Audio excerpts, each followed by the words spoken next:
Welcome to the last part of your fundraising toolkit, which is your social media strategy.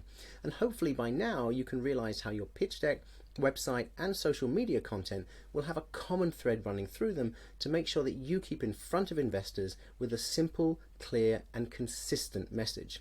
And the goal of this section is to make sure that you're using social media in a way that effectively engages your investor audience.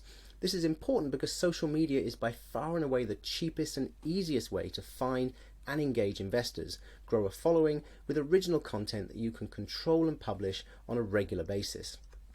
And the best online platform for finding and engaging potential investors is LinkedIn, which is where we'll be focusing. And the best way to approach your LinkedIn strategy is to start to think like a news organization, printing a continuous stream of original, engaging, and hopefully entertaining content. And it starts with the 5 W's, 1 H approach to storytelling. And these are the who, what, where, when, why, and how. And any piece of content that you publish on LinkedIn should address one of these 5 W's or 1H, giving you plenty of ideas for material to really build on your investor communication strategy. And it's important to use social media to build your following by talking about what's important to you, your team, and the business. Avoid spending too much time talking about fundraising, which is something we'll also cover more of in the section on crowdfunding later on. But just like any news organization, you should set standards. Avoid expressing strong views on any controversial subjects unless you really feel your business has the potential to resolve a pressing social issue. But always stay objective and avoid politics. For posts about who, this is really your chance to profile your team, talk about who inspires you, who your product or services helps, and any partners that you're working with. For what posts, you can talk about what you do, what you make possible, and what makes you different. For where posts, tell everyone where you currently operate, where you'll be expanding in future, and where you're taking the business. Try to make these a strong call to action to potential partners.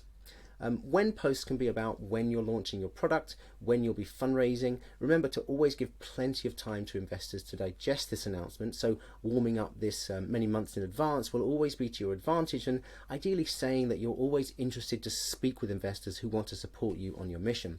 And also talk about when you're planning any events to engage your audience, which is a really valuable way to help raise your profile.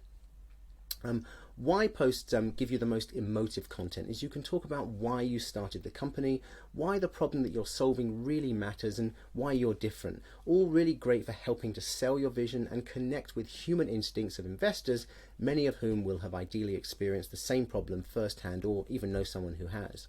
And finally, how posts let you show how you're solving a massive problem, how you'll work with partners, including potential case studies and details on how you started the company.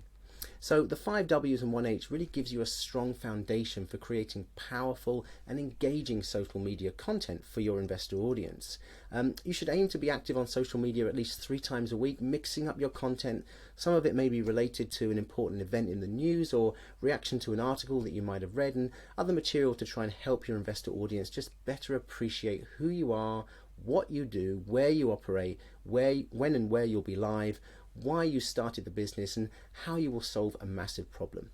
So what you can do is take these ideas and put them into what I've called the Smart Social section of your resources document.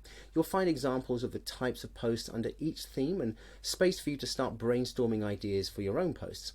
And we'll come back to your social media schedule when we talk about crowdfunding later on in the course, but for now have a go at writing a few of each of these types of posts to start warming up your writing style and finding your voice to start engaging your investor audience on LinkedIn.